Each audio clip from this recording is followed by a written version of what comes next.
Assalomu alaykum hurmatli talabalar. Bugungi darsimiz elektron hukumat tizimini rivojlantirishning me'yoriy huquqiy asoslari. Elektron hukumat tizimini rivojlantirish rejamiz birinchisi, ikkinchisi elektron hukumat tizimini rivojlantirishning me'yoriy huquqiy asoslari, uchinchisi elektron hukumatni joriy etishning jahon tajribasi. Mamlakatimizda milliy axborot tizimini shakllantirish, iqtisodiyot va jamiyat faoliyatining barcha sohalarida zamonaviy axborot texnologiyalari hamda telekommunikatsiya vositalaridan foydalanish ko'lamini kengaytirish, elektron hukumatni shakllantirish borasida tizimli islohotlar amalga oshirilmoqda. Elektron hukumatni shakllantirishning huquqiy asoslarini mustahkamlash maqsadida axborot olish kafolatlari va erkinligi to'g'risidagi, telekommunikatsiyalar to'g'risidagi, axborotlashtirish to'g'risidagi, elektron raqamli imzo to'g'risidagi, elektron hujjat aylanish to'g'risidagi, elektron to'lovlar to'g'risidagi, elektron tijorat to'g'risidagi davlat hokimiyati va boshqaruv organlari faoliyatining ochiqligi to'g'risidagi qonunlar qabul qilindi.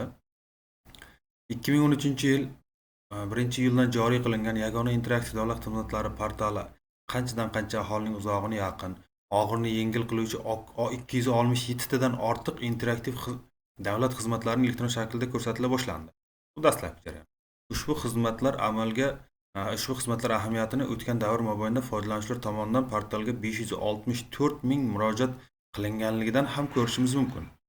Ta'lim, bank, moliya, bojxona, soliq, sud huquq tizimlarida zamonaviy axborot kommunikatsiya texnologiyalarini joriy qilinishi bugungi kunda yuqori samara bermoqda.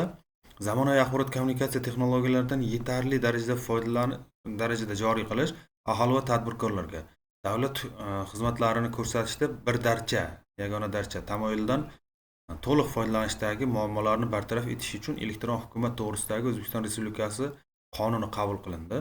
Mazkur qonunning asosiy maqsadi davlat xizmatlarini ko'rsatishda aholi va tadbirkorlar manfaatlarini ko'zlash, ularga keng qulayliklar yaratish, ularning vaqtlarini tejash, behuda ovoragarchiliklar va ortiqcha sarf xarajatlarni kamaytirish, davlat organlari faoliyati samaradorligini oshirishdan iborat. Qonun 5 ta bob va 34 ta moddadan iborat bo'lgan.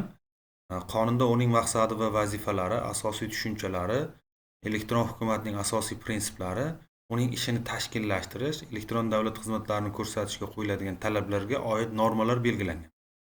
Shuningdek, qonunda elektron hukumat infratuzilmasi, bu sohadagi davlat boshqaruv, davlat organlarining elektron hukumat doirasidagi o'zaro hamkorligiga oid munosabatlarni tartibga soladi. Me'yoriy huquqiy asos. Mamlakatimizda elektron hukumat tizimi O'zbekiston Respublikasining axborotlashtirish to'g'risida va elektron hukumat to'g'risidagi qonunlari, O'zbekiston Respublikasi Prezidentining 2013-yil 27-iyundagi O'zbekiston Respublikasining milliy axborot kommunikatsiya tizimlarini yanada rivojlantirish chora-tadbirlari to'g'risidagi qarori va boshqa qonunchilik hujjatlari asosida amalga oshirib kelinmoqda. Qonunda elektron hukumat sohasini davlat tomonidan tartibga solish normalari belgilangan. Unga ko'ra, Vazirlar Mahkamasi elektron hukumat sohasidagi yagona davlat siyosatini amalga oshirilishini ta'minlash, bu sohadagi davlat dasturlarini tasdiqlash va ijrosini nazorat qilish vazifalari yuklangan. Qonunga muvofiq foydalanuvchilar davlat organlari faoliyati to'g'risidagi axborot olishlari yoki ularga interaktiv davlat xizmatlari ko'rsatilishi mumkin. Qonunda ushbu davlat xizmatlari turlariga talablar, ulardan foydalanish uchun so'rovlar yuborish tartibi, foydalanuvchilarning huquqlari belgilab berilgan. Qonunda belgilanganidek, axborot davlat xizmati aholining axborotga bo'lgan ehtiyojlarini qanoatlantirishga qaratilgan bo'lib, bunda davlat organlari o'z faoliyatlari to'g'risidagi ma'lumotlarni keng jamoatchilikka yetkazib boradi. Interaktiv davlat xizmatining joriy qilinishi esa aholi va davlat organlari o'rtasida ikki tomonlama hamkorlik sifatini oshishiga xizmat qiladi. Qonunchilikning kuchga kirishi orqali quyidagi natijalarga erishiladi. Birinchidan, mamlakatimizda elektron hukumat tizimini joriy etish va rivojlantirishning qonuniy asoslari yaratilib, ushbu tizimni shakllantirish, to'laqonli ishlashini ta'minlash va tizimli rivojlantirishga zamin yaratiladi. Ikkinchidan, mamlakatimizda demokratik islohotlarni yanada chuqurlashtirish va fuqarolik jamiyatini rivojlantirish konsepsiyasida belgilab berilgan demokratik bozor islohotlarini yanada chuqurlashtirish va ortiqcha ruxsatnoma va tartib-qoidalarning yangi turlari kiritilishi va qonun bilan taqiqlash, tadbirkorlik faoliyatida erkinliklarni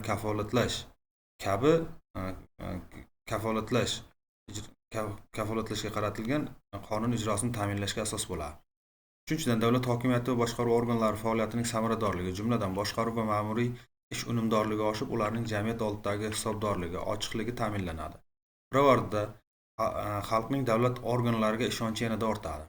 4-dan aholi va tadbirkorlik subyektlari uchun davlat xizmatlari va ulardan foydalanish qulayliklari oshadi. Binobarin davlat organlari faoliyatiga innovatsiya g'oyalari izchil joriy qilinadi. Biznes sohasi, hujjat aylanish mexanizmlari takomillashtiriladi. Fuqarolarga uy yoki ish xonasidan turib elektron shaklda murojaat qilish, ma'lumotnoma va boshqa xizmatlarni olish kabi tadbirkorlik faoliyatini tashkil qilish imkoniyatini beradigan interaktiv xizmatlar ko'rsatilishini ta'minlaydi. Elektron hukumat to'g'risidagi qonunning kuchga kirishi yuqorida sanab o'tilgan natijalar bilan birgalikda mamlakatimizda demokratik islohotlarni yanada chuqurlashtirish, ishbilarmonlik muhitini yaxshilash yo'li bilan chet el investorlarini jalb qilishga, xalq farovonligi, yurt ravnaqini yaratishni yanada oshirishga, mamlakatimizda barqaror iqtisodiy o'sish sur'atlarini ta'minlashga xizmat qiladigan hududlarni ijtimoiy-iqtisodiy rivojlantirish uchun muhim ahamiyat kasb etadi. Elektron hukumatni joriy etishning jahon tajribasi. Janubiy Koreya mamlakatni rivojlantirishda ulkan muvaffaqiyatga erishgan davlat hisoblanadi. U Birlashgan Millatlar Tashkilotining elektron hukumat institutlari hamda aholining davlat boshqaruvi elektron ishtirokining rivojlanganlik darajasi uchun reytingda birinchi o'rinda turadi. Shuning uchun ham uning tajribasi so'nggi yillarda ko'plab tadqiqotchilarning diqqat markazida bo'lib kelmoqda. Bu haqda o'tgan darslarimizda gaplashgan edik va yana bir bor takrorlab o'tishni joiz deb bildim. Janubiy Koreyada elektron hukumatni shakllantirish bo'yicha tashabbus 2001-yilda yuridik kuchga ega bo'ldi. Mamlakatda elektron hukumatni rivojlantirish bo'yicha ishlab chiqarilgan dastur hukumat organlarining ishda samaradorligini oshishiga qaratilgan bo'lib, 3 bosqichda amalga oshirilishi lozim bo'lgan. Birinchi bosqich 2001-2003-yillarda, ikkinchi bosqich 2003 va 2007-yillarda, to'rtinchi keyingi bosqich 2007-yildan keyin boshlangan. Bunda Janubiy Koreyaning davlat tuzilmalarida ma'lumotni qayta ishlash innovatsion tizim ONNARA, ya'ni koreyschadan o'zbekchaga tarjima qilganda onlayn davlat 2007-yilda to'liq ishga tushirilgan. Bunga bog'liq raqamlar, unga kiritilgan investitsiya loyihani amalga oshirish uchun sarflangan mablag'lar to'g'risida ham o'tgan darslarimizda gaplashib o'tgan edik. Bunga hozircha to'xtalib o'tmayman. Xo'p. Endi Koreyada axborot resurslarini boshqarish qonun ijodkorligi tizimi, ya'ni qonunchilik tizimi ushbu loyihalarni amalga oshirish uchun 981 million AQSh dollari miqdoridagi mablag' sarflanganligini yana qaytib aytib o'tmoqchiman.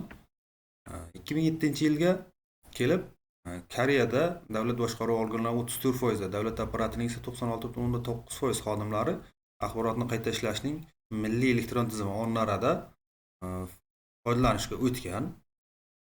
Bu bir qancha arizalarni ko'rib chiqish muddatlarini bir qancha kunlarga qisqartirgan. Jumladan Janubiy Koreya, Ekvador, Indoneziya, Bangladesh, Shri-Lanka va Mali kabi davlatlarga elektron hukumatni shakllantirish uchun texnologiya yechimlarini yetkazib berish bo'yicha shartnoma ham tuzdi. Vaholanki ungacha Yaponiya yetakchi o'rinlarda bo'lgan edi. Shuning uchun ham u hozirda elektron hukumatni rivojlantirish borasida birinchi o'rinlarda turadi Koreya Respublikasi.